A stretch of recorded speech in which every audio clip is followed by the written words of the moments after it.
Hello, Albert. Thank you so much for participating in this month's AnimChallenge and congratulations on winning the first place. That's really well earned. We'll have a look at your shot together for once and then I'll go through it one by one and just tell you what you did really well and where you might have some opportunities to push your shot even more. All right, let's go.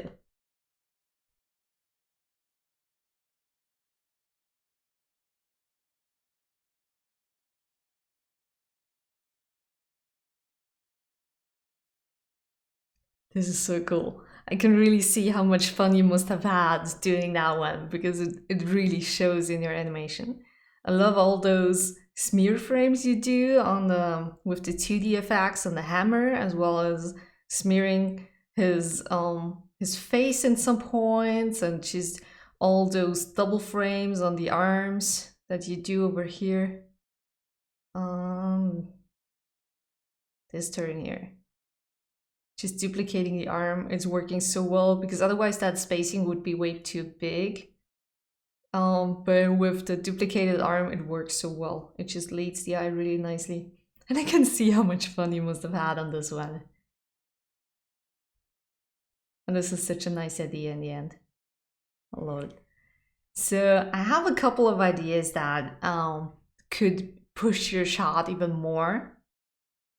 So for one, what I would do here is just to break his elbow, because that's a really nice effect that we can do in animation. It would look a little painful otherwise, or even be a little painful, but just in animation we can do that and it enhances the force or just the dynamicness of our pose even more. I'm not sure that's a word.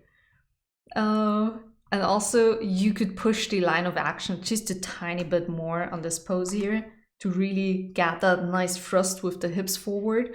It would just make for a stronger pose than you have right now. I know it's just an in-between, but still, by pushing forward his hips, you would also counter the hammer going upwards and pulling his weight. And then I would keep him going down as you have. Again, you can break his elbow in here, because right now, if you track the trajectory and the arc of his right arm, it's going screen left, screen left, screen left, screen left, and then it just suddenly stops, even though the hammer is swinging around here. So it would still pull his hand a little further screen left, and since you want to push it screen right, I would counter that and pull the elbow in while the arm still goes outwards a bit, just to have a bit of a nicer arc. And then you can of course push the arm in like you have here, but just on those 3 frames here I would just continue that arc. This color, I like this color better.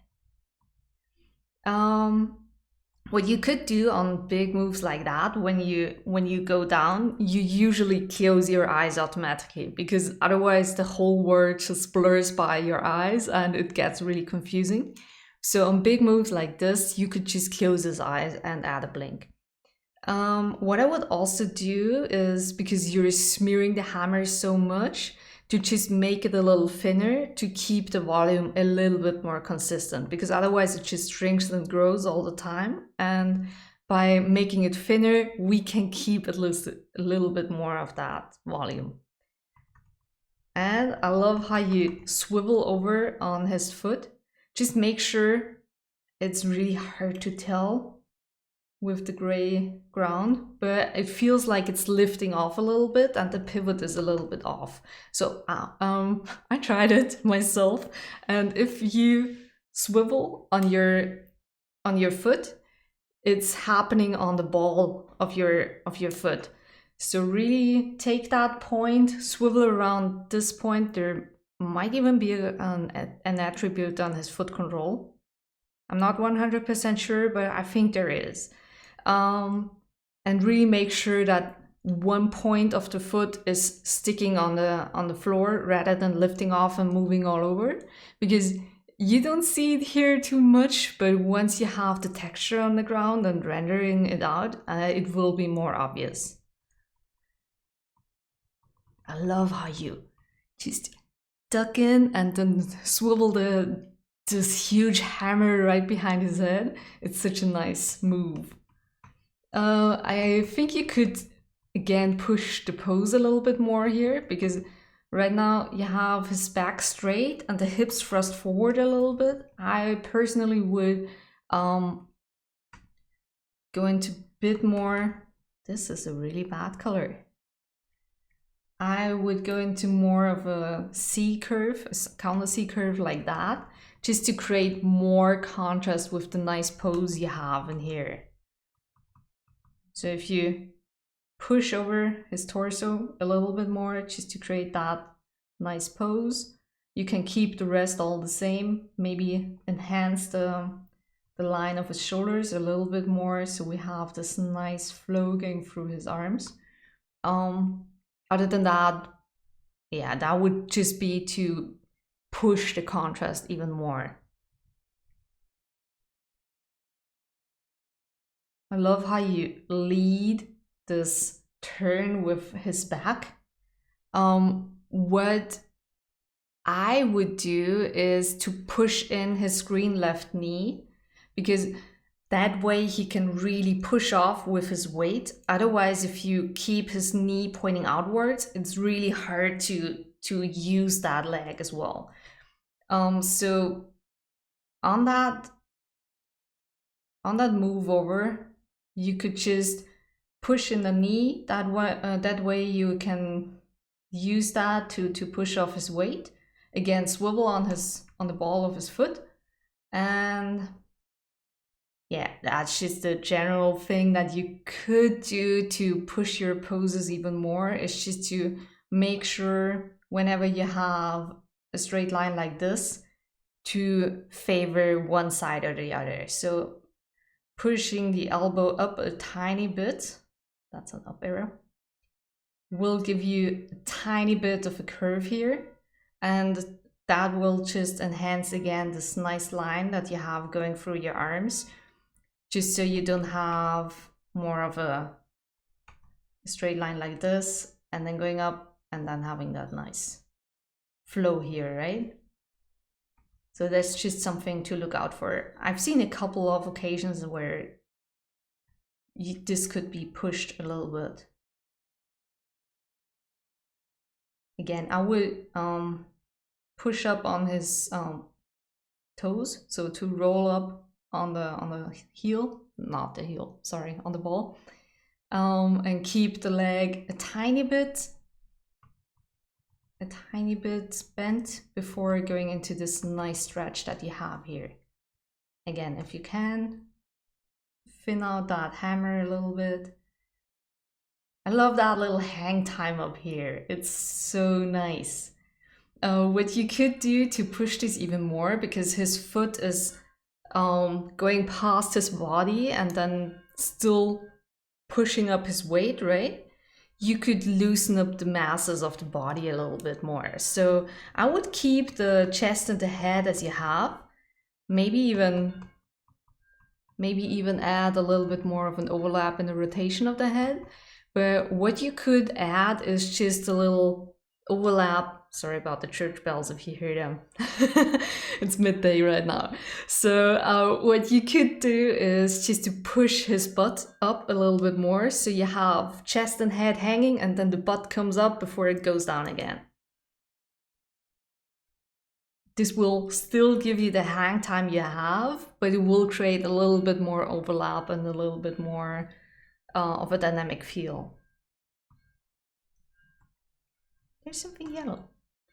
Yeah, I love the duplication of the hammer here. I already said that, but it's so lovely. And that huge smear. It's such a snappy move, and just with those tiny smear frames, you sell it really well. I love the overlap on the head and the arms. Everything's just whoosh, coming into place. So nice. Love that pose, and also the way you flip up his hammer, just to grab it again. And then the way you lead into it with your foot, just a tiny bit, and then snap. You could add maybe even a little bit of overlap on the toes, so just a little to give that more of a dynamic feel. Love how you hold that pose and then push up to step back. Working really well.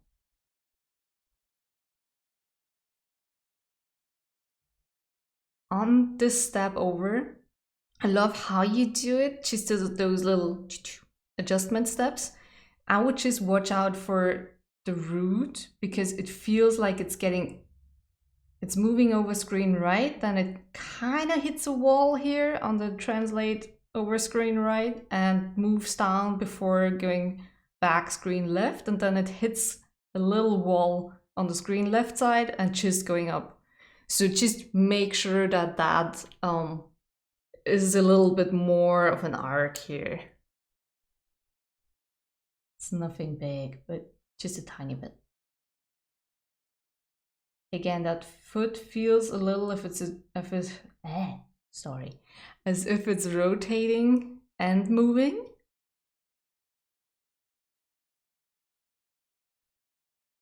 And you could also add a little lift on the heel here and then put it back down after. Because rotating on your whole foot, it just creates a lot of friction, sorry, not fiction. And just by lifting off the heel, it is easier to rotate on the ball of your foot.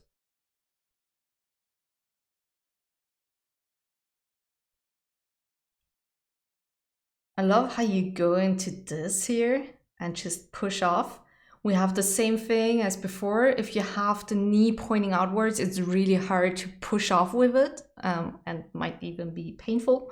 So again, I would say push down a little bit more with the hips, start rotating the leg inward, the knee inwards here, and then just use that to push him off, because that will also give you this super nice line of action all the way through.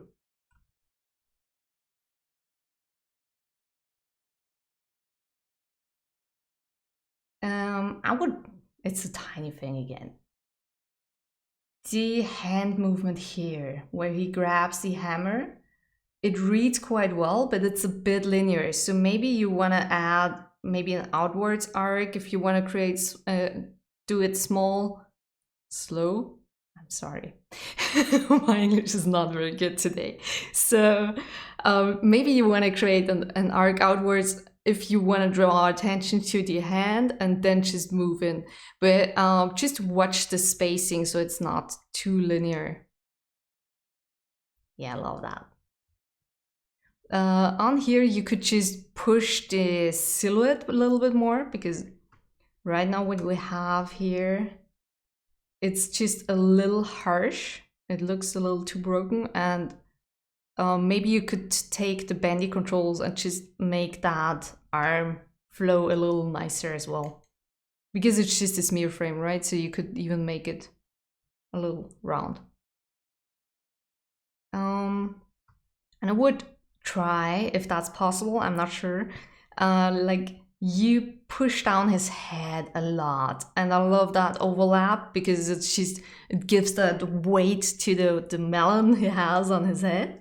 But what I would try is just again refine the silhouette a little bit, just so we don't have this broken shape here. It just looks super painful. If that's not possible to get the chest in a nice line like this, and then have the arm come down here, I would not go as far with his head, or at least the neck, and maybe just overlap the head a little bit more, because this shape here, it really looks super painful. Love how you have him dangle here. I would totally go for it and add a little bit more overlap, because right now he's being caught. He has this super nice line of action here, and then he just eases into a straight line like this. So we'll totally go for a little pendulum swing to go to the other way and then back. Before he looks over, the hammer goes over. And one more thing, his weight feels a little off here. So he doesn't feel too balanced. His weight is hanging on this hand, but the weight of his body is more over here. So we'll try to really push that to have him hanging more like here.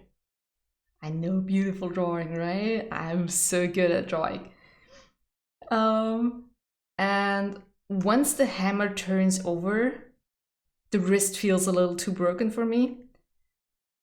I know it's just the same position you had with the hand going here, and then it just turns with the hammer. But what I would do is, instead of having it like this, and then go like, ugh, it's super painful, you could just loosen those fingers and still have him clutch that hammer, but more like this rather than, I can't even do that with my wrist. It's super painful. So just make sure it's a straight line here rather than the broken thing like this. I love how Forrest just like, you stole it while you're playing with a young boy. Again, you could push his pose a little bit more so it's not having this broken wrist. That just draws my eye, and we have the same thing as before where the point where he's hanging from is his wrist here, but his body weight is over here. So we have the discrepancy of this one. I know you want to clear the silhouette, so maybe you need to push his Forrest's arm more like here or something. So we have the Aang's arm more like this, because also his neck going forward like that, and then his body going down like this, it just feels a little broken. And what I would love to see here, since he just came in from being whipped off screen like this, it's so nice, just to have a little bit more of an overlapping motion still going on. So maybe just dangle his feet, and what I really like to do is just to create that overlap with feet or arms or something, so just that they go past each other and then back. It just creates this really nice effect. And yeah, just swivel his body just so it swings some more and then comes back.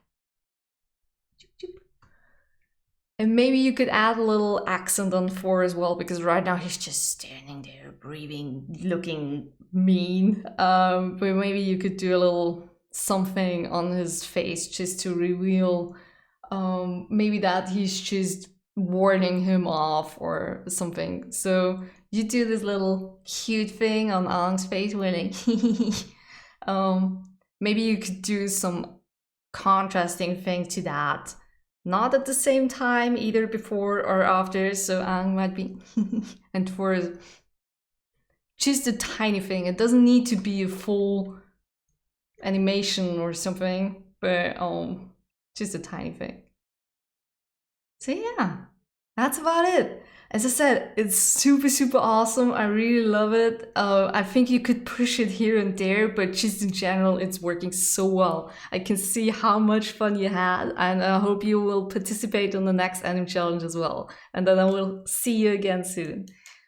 Well then, have a good day. I hope the feedback helped you a little bit, even though if you're not animating or pushing this one even more, you just use some of it on the next shot you do. And yeah, happy to hear from you. See ya.